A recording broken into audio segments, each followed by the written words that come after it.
જોમ અને જુસ્સા સાથે રાજ્યના સૌથી ઊંચા પર્વત ગિરનારને સર કરવા આજે 494 સ્પર્ધકોએ દોટ મૂકી હતી।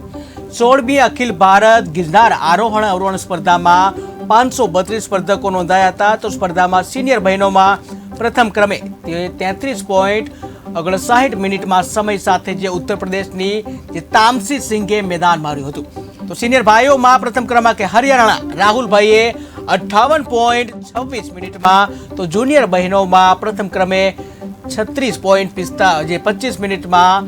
જે સમય સાથે ગુજરાતની જસ ગરેજા અને જુનિયર ભાઈઓમાં પ્રથમ ક્રમે 1 કલાક 2 મિનિટ 30 સેકન્ડના સમય સાથે હરિયાણાના જે વિકાસભાઈએ પ્રથમ ક્રમ હાંસિલ કર્યો હતો। જ્યારે સિનિયર બહેનોમાં બીજા ક્રમે હરિયાણાના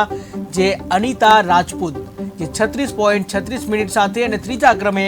ગુજરાતના જે જાડા રિંકલ વિનોદભાઈ જે 37.43 મિનિટમાં, તો સિનિયર ભાઈઓમાં બીજા ક્રમે ગુજરાતના લાલા પરમાર જે 58.59 મિનિટ સાથે, ત્રીજા ક્રમે ગુજરાતના વાઘેલા શૈલેષ મનસુખભાઈએ 1 મિનિટ અને 1 કલાક અને 6 સેકન્ડના સમય સાથે, તો જુનિયર ભાઈઓમાં બીજા ક્રમે ઉત્તર પ્રદેશના રંजना યાદવ 37.7 મિનિટ સાથે, તો ત્રીજા ક્રમે ઉત્તર પ્રદેશના બંદના જે યાદવ